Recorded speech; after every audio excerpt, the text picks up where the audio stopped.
Inclusive, eu quero falar desses atores que estão envolvidos nessa situação agora e voltar a conversar com o Luca Bassani sobre isso. Ô, Luca, onde você está dessa vez? Conta pra mim. Eu estou em Moscou, na Rússia. Ah lá. E como é o posicionamento que tivemos de Vladimir Putin até aqui? Pois é, Evandro, esse posicionamento pode ser o fiel da balança, porque, ao contrário do que muitos pensam, a Rússia tem boas relações com Israel. Não é uma relação de aliança como tem os Estados Unidos, de maneira alguma, mas ela também tem muitos investimentos em Israel, além do fato de o russo ser a terceira língua mais falada dentro de Israel por conta dos judeus soviéticos que, depois de vários expurgos e movimentos migratórios, a partir da década de 50 e 60, também se estabeleceram em Israel. O presidente Putin disse estar preocupado com a Terceira Guerra Mundial e também ele afirmou que esses novos conflitos que vão surgindo, sobretudo no Oriente Médio, eles têm grande potencial para arrastar os diversos países para algo de escala maior. Nós sabemos que a Rússia tem uma espécie de aliança circunstancial com o Irã. Afinal, o Irã produz muitos drones, os Shahed, que são utilizados pelos russos na Ucrânia. Ambos os países estão lá no Mar Cáspio, ou seja, também tem a fronteira do Mar Cáspio para proteger, para poder dialogar em relação a esse corpo d'água. E não podemos esquecer que no contexto da guerra Irã-Iraque, como o próprio Piperno trouxe muito bem, enquanto o Ocidente patrocinava Saddam Hussein do Iraque, as potências do lado oriental, sobretudo da União Soviética, naquela década de 80, davam respaldo ao regime dos ayatolás. Então, a aliança dos russos com o Irã, ela também é profunda e longa. Por isso mesmo, muitos acreditam que, caso haja uma espécie de mediação, de negociação, é fundamental que a Rússia participe deste momento, dialogando e fazendo também as pontes. O grande problema é que a Rússia, por estar envolvida em um conflito que também é considerado uma quebra do direito internacional, ela perde a legitimidade para pedir a paz em outro conflito. É aquilo que o presidente Donald Trump disse essa semana. Primeiro finalize a sua guerra e depois venha discutir outra guerra. E esse ponto acaba muitas vezes sendo seguido por outros países que até podiam pensar em convidar a Rússia, mas acabam deixando-a de lado. Não podemos esquecer que continua sendo uma grande potência militar e que tem uma grande influência, como eu disse, em ambos os atores. Poderia ser com certeza um desses players fundamentais para encontrar uma saída diplomática e não uma guerra absoluta, como muitos acreditam que pode acontecer caso os Estados Unidos entrem na guerra.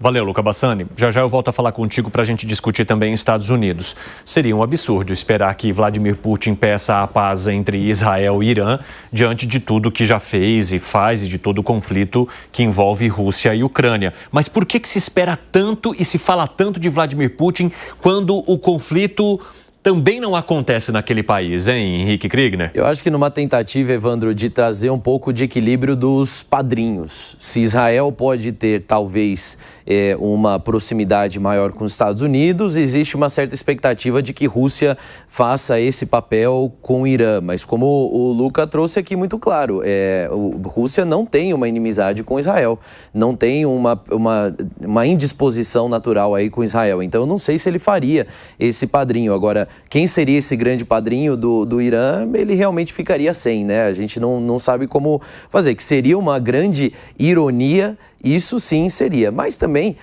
a Rússia não tem condições militares agora de arcar com dois conflitos. Um ainda sendo à distância, realmente não consegue entrar. O que a gente percebe, Gustavo Segré, é que Rússia e China estão assim, observando de longe e dizendo: isso é necessário, é preciso chegar a um acordo, nós não vamos apoiar nenhum tipo de conflito ou escalada, mas estão ali, do alto da arquibancada, assistindo e atentos e sendo cobrados, mas por enquanto sem nenhuma atitude. Evandro, me parece que qualquer participação que possa ter tanto da Rússia quanto a China, que ideologicamente poderia estar mais próximo do Irã, deverá ser, se isso acontece, na parte defensiva, ou seja, colaborando com o Irã para que evite, através das suas forças e das suas armas, que Irã seja atacado, não para atacar alguém. A Rússia mencionou que ofereceu uma estrutura antiaérea para o Irã, mas que ele não deu um retorno. Não é?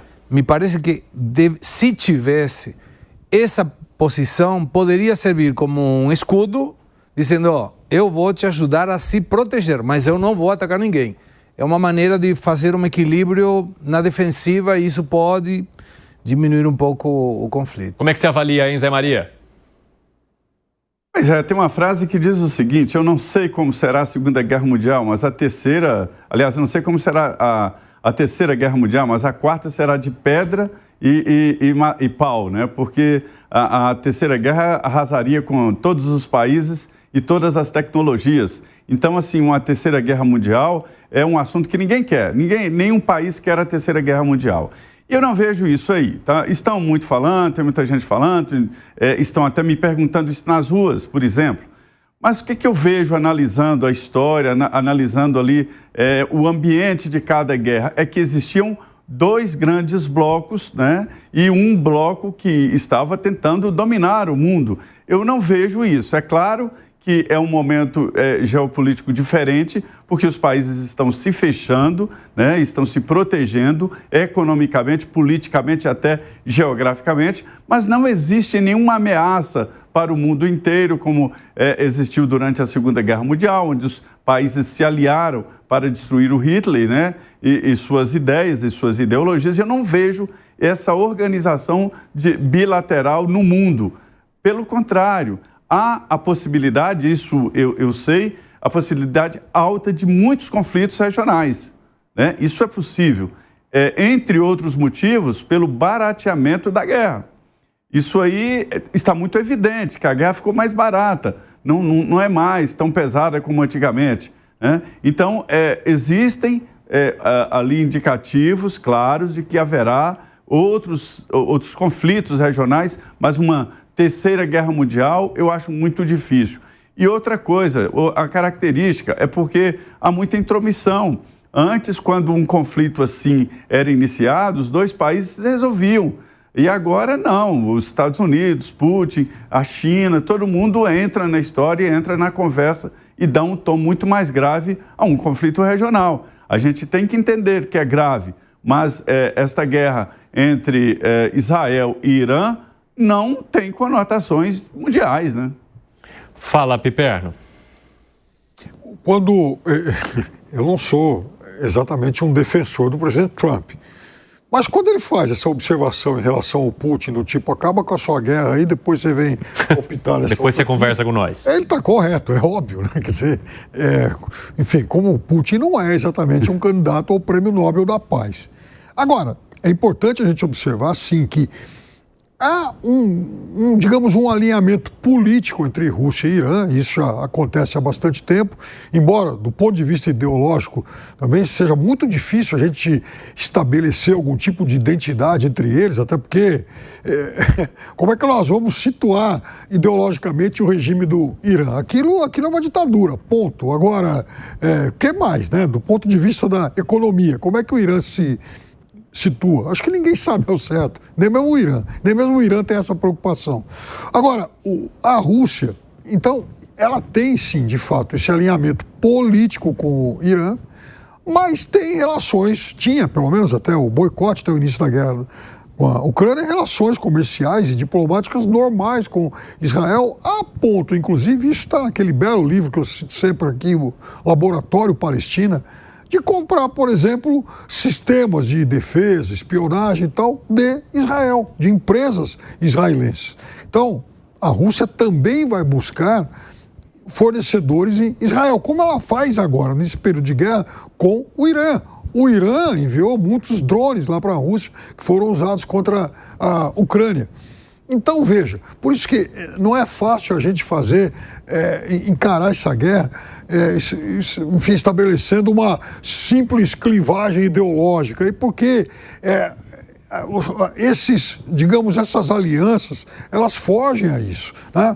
Elas vão muito além disso, são outros interesses. Agora, quando a Rússia se posiciona e faz esse aceno ao Irã de mandar, por exemplo, sistemas de defesa para lá, é também um aviso para o outro lado do tipo, bom, vocês estão mandando porta-aviões lá para a região, né? Então, vocês podem mandar, mas não usa, tá?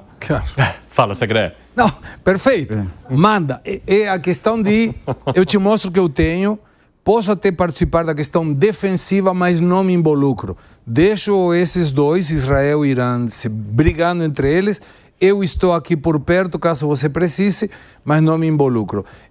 No respeito a Trump, o comentário do Trump em relação a que eu sei aonde o Ayatollah está, mas por enquanto não vamos matar, já mostra que ele pode participar a qualquer momento. E eu duvido que ele precise de 2 semanas para resolver.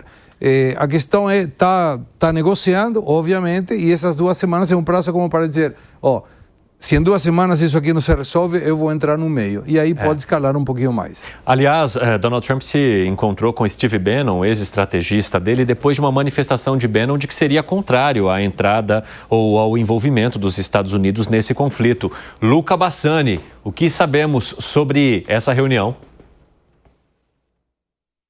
Pois é, Evandro, nós vemos que esse encontro com o Steve Bannon, ele marca essa dicotomia, esse dilema que vive Donald Trump. De um lado, temos os isolacionistas, aqueles nacionalistas do movimento MAGA, né, do Make America Great Again, dizendo que é necessário os Estados Unidos prestar atenção nos problemas internos relacionados à imigração, à pauta dos costumes, à questão das universidades e não se envolver em um novo conflito no outro lado do mundo. Ao mesmo tempo, nós temos os republicanos históricos na linha do George Bush pai e filho, que acreditam que os Estados Unidos, quando tem uma oportunidade como essa, tem que ir e terminar o trabalho, né? Finish the job, como eles falam em inglês. A grande dificuldade é que o presidente Donald Trump ele se preocupa muito com questões internas, porque está também no primeiro semestre do seu mandato. O Steve Bannon, que era o ex-estrategista tanto da campanha de 2016 quanto de 2024, ele disse, não se esqueça do erro que foi o Iraque, dizendo que aquilo foi uma mácula para a gestão do George Bush e fez também com que o sucessor republicano não fosse, então, eleito por conta do presidente Obama vencer naquele momento de fraqueza também da política externa norte-americana na eleição de 2008. Nós vemos que esses pontos históricos estão sendo muito trazidos neste momento, enquanto que Donald Trump não revelou a sua decisão. Muitos jornais, muitas publicações dizem que ele já se decidiu, mas falta dar a ordem final para que o Exército, a Aeronáutica, os Navy SEALs possam fazer as suas operações. Outros dizem que, de fato, ele vive esse dilema moral em saber se vai arriscar tudo nessa guerra, considerando que há sempre um risco, por mais que seja favorável para Benjamin Netanyahu a situação até agora, que ele conseguiu destruir muitas das instalações nucleares do Irã, conseguiu ter até o domínio aéreo do espaço aéreo iraniano, nós vemos que a vontade real de Donald Trump seria uma mudança de regime, e não há nenhuma certeza que isso poderá acontecer, e também não há nenhuma certeza que, caso caia o regime, o próximo será favorável aos Estados Unidos, a Israel, será um regime mais democrático. Então, muitas daquelas histórias do passado, como o Piperno traz aqui, nós também tentamos trazer, como foi o caso do Iraque, da Líbia, da Síria, acabam sendo muito importantes para a gente poder ter uma noção de como os americanos vão prosseguir nesse momento em que estão desprestigiados dentro do Oriente Médio, tirando Israel, obviamente, de lado.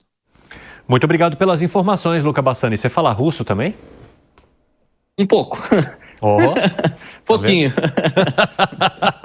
Dá para escapar de alguma situação mais complicada aí na Rússia, se for necessário, então? Dá.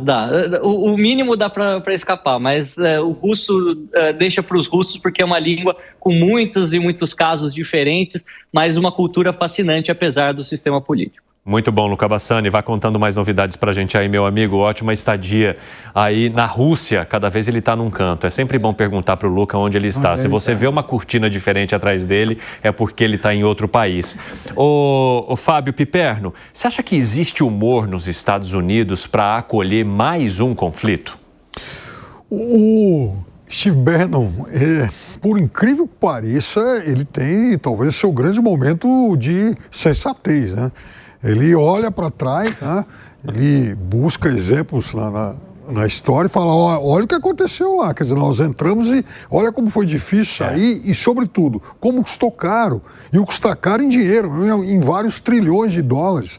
Não é à toa que, durante a campanha eleitoral do ano passado, o presidente Trump prometeu encerrar conflitos pelo mundo, porque esses conflitos são muito caros, atrapalham a economia mundial e exigem também dos Estados Unidos algum tipo de apoio, participação. Ou será que alguém acha que ele está, enfim, a fim de continuar, por exemplo, mandando dinheiro lá para a Ucrânia? É claro que não. Então, vejam também, lembrem-se do que aconteceu na atabalhoada saída dos Estados Unidos lá do Afeganistão. O avião lá para sair no aeroporto, um monte de gente se pendurando no avião, o avião querendo ir embora e gente caindo lá. Uma imagem grotesca. Então, é óbvio que uma guerra seria o pior dos cenários para os Estados Unidos agora. E o Luca tem razão numa coisa, razão em muitas coisas, mas o fato é que se, por exemplo, o atual mandatário religioso do Irã cair, se o regime for, enfim, de alguma forma substituído agora, ninguém sabe quem é que assume aquilo, até porque entre os opositores, em algumas eleições passadas, estavam também correntes lideradas por ayatolás. Fala, Segré. Me chamou a atenção um vídeo que anda circulando nas redes sociais sobre mulheres que são estudantes universitárias pedindo a queda do regime precisamente por como elas estão sofrendo. E aí, por isso, trouxe a fala sobre como o regime trata as mulheres e que grande parte da militância da esquerda, da América Latina, não apenas do Brasil, defende um regime que é contrário à mulher, que é uma das bandeiras da igualdade social e que não aplica lá. Então, pode ter uma mudança se essa movida de mulheres pedindo a igualdade com os homens num regime que tradicionalmente não trata a mulher com igualdade, pode pressionar internamente que alguma coisa mude no Irã também. Inclusive, Donald Trump fala neste momento com os jornalistas, provavelmente antes de embarcar para algum local, justamente no momento em que há uma cobrança enorme em cima do presidente dos Estados Unidos sobre uma decisão. Como nós contamos agora há pouco, ele pediu ali 15 dias para decidir se entraria de fato nesse conflito. Quando a gente fala de fato, não só participando do planejamento ou oferecendo apoio estratégico a Israel, mas sim colocando seus homens, a sua estrutura, os seus aviões, as suas bombas diretamente nesses ataques que estão sendo conduzidos agora de Israel contra o Irã. Como a gente menciona também, pode ser um recado aí para que as autoridades tentem chegar a um acordo como um aviso. Olha, ou vocês cheguem a um resultado, a uma situação, ou os Estados Unidos entrarão. Já já a gente vai trazer também mais as manifestações de Donald Trump. Fala, Kriegner. Não, é verdade, Evandro, acho que o que a gente tem falado aqui é justamente isso, né? Historicamente, quando os Estados Unidos entram com tudo num conflito no Oriente Médio, o resultado não tende a ser positivo no longo prazo, né? Ali a substituição de regime, a troca de lideranças. Agora, a pergunta é: como vai ser essa entrada? Porque também os que hoje nos Estados Unidos, dentro do Partido Republicano, dentro do movimento MAGA, eles dizem os Estados Unidos não podem entrar. O que eles não têm falado, isso absolutamente nenhuma das fontes que eu fui pesquisar, ninguém tem falado, é o custo de não entrar. Porque quando você está na posição de liderança, especialmente no cenário internacional, o líder, ele paga o preço em todos os momentos. Ele paga o preço por entrar e paga o preço por não entrar. Não existe isenção de custo, de preço. Ele vai sofrer as consequências. Então vamos supor que Estados Unidos não entre e que Israel vá gastando as suas armas e não consiga, então, conter mais os mísseis do Irã e acabe sucumbindo, talvez. Vamos dizer que Israel perde, um cenário hipotético aqui, que Israel perde. Qual é o custo, qual é o nível de desequilíbrio ali no Oriente Médio e qual o impacto disso para as relações com os Estados Unidos? Em segundo lugar, qual é o custo para os outros aliados? Uma vez que os Estados Unidos abrem mão de proteger um dos seus aliados, o que garante que ele vai proteger os outros? Estou falando de Taiwan, estou falando de outros países que estão também num perigo iminente. Aí a gente volta até para a questão da OTAN ali e os países que fazem parte em fronteira com a Rússia. Essas seriam duas perguntas que os que defendem a não intervenção não estão respondendo e precisariam responder. Então a pergunta não é tanto se vai entrar, acho que essa é uma primeira pergunta sim, mas tem que ter como vai entrar, porque é possível você promover uma substituição do regime sem necessariamente assassinar o líder ou ter tropas americanas no Irã. Fala, Zé Maria Trindade. O presidente dos Estados Unidos, ele, qualquer que seja ele se transforma numa autoridade muito importante no mundo, né? ele normalmente controla, inclusive, as organizações internacionais que estão fragilizadas, mas ainda tem a sua força, né? Tem a sua postura e numa disputa ali de imagem, são organizações muito importantes. Os Estados Unidos que sustentam essas instituições. Mais do que isso, tem aliados fortes, e fala, de alguma forma, em nome dele. Sem contar com o poderio bélico, né, que os Estados Unidos detêm há muito tempo, tem uma cultura de guerra. Os Estados Unidos fazem guerra em qualquer lugar do mundo e poupa seu território. Então, assim, é muito importante o que o presidente dos Estados Unidos fala e faz. Donald Trump, ele se transformou numa figura muito mais importante por sua postura. Então, assim, numa decisão dessa de guerra, qualquer adversário do Donald Trump sabe que ele virá pesado demais, né? Porque ele é assim, é a postura dele. Muitos dizem que faltou isso na administração passada, o que permitiu o aparecimento de guerras e assim por diante. Então, a decisão dele de entrar ou não na guerra é, sim, uma decisão muito importante. Porque os Estados Unidos, quando entram numa guerra, entram de uma maneira muito forte. Tirando o Vietnã, que perderam feio para um país em inferioridade visível, né, de armamento e tal, de pessoal, os Estados Unidos sempre sai por cima numa guerra. Que foi, Piper? De fato, o presidente Trump ele tem uma retórica agressiva, belicosa, rompeu acordos, né, fechados aí pela administração Obama, tanto com o Irã quanto com Cuba.